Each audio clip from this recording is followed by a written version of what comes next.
अवधूत चिंतन श्री गुरुदेव दत्त श्री स्वामी समर्थ। ओम गणपतये नमः। श्री स्वामी समर्थांची सेवा अनेक संकटातून मुक्तता मिळवून देणारी असते, असा अनुभव सेवेकरांचा येत असतो। श्री स्वामी समर्थांचे अनेक रूप देखील पाहायला मिळतात।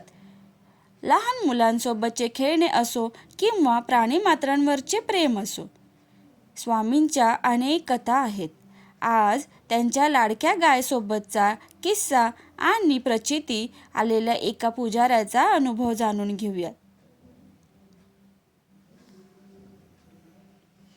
स्वामी लहान मुलांबरोबर आंधळी कोशिंबीर, लपाछपी आणि गोट्या खेळत। त्यांना प्राणीही फार प्रिय।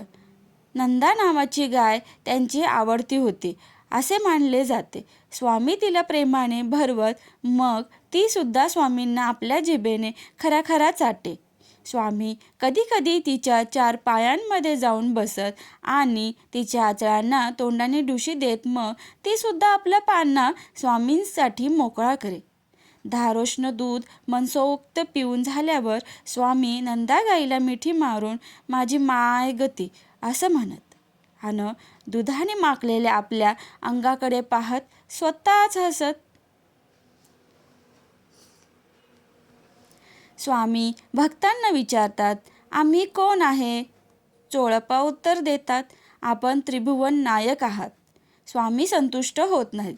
स्वामी म्हणतात, आज जर बाळाप्पा असता तर त्यांनी अचूक उत्तर दिले असते।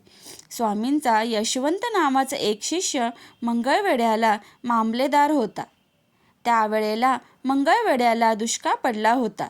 लोक अन्न पाण्याला पारखे झाले होते। लोकांचे हाल पाहून यशवंताच्या घशातून अन्न उतरत नव्हते।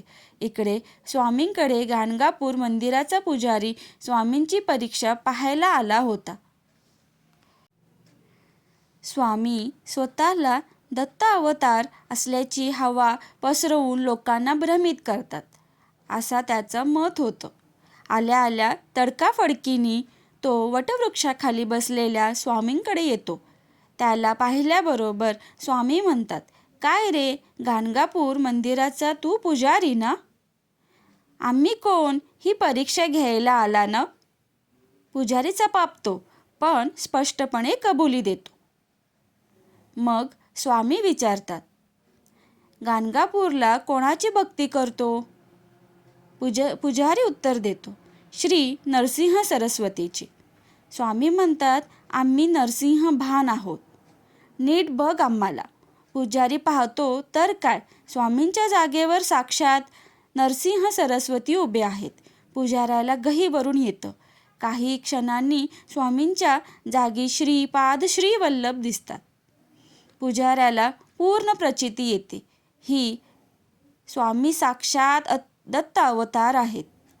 तो स्वामीचरणी मस्तक ठेवून क्षमा मागतो आणि म्हणतो, अक्कलकोट हेच गाणगापूर व गाणगापूर हेच अक्कलकोट आहे।